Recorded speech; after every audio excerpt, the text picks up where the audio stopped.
So President Biden spent the month of August telling a very different story to the American people than what we are seeing back home with the people that elect us to come back here to Washington. But don't take my word for it. Don't take my word for it as Joe Biden's trying to spin this Bidenomics story. Look at the headlines that have come out in publications from your colleagues in the press. The housing market is stuck.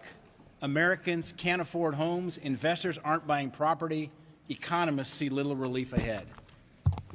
New York Post, credit card and car loan defaults hit a 10-year high as inflation squeezes families.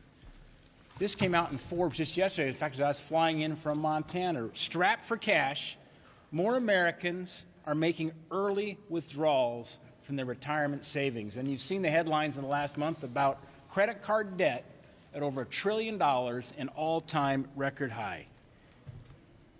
And now we've got new information that says our deficits are going to exceed $2 trillion. To put that in perspective, our deficit over the next year will be larger than the GDP of every country but 10 in the world. This is a direct result of what's happened, we've seen with President Biden in their spending spree.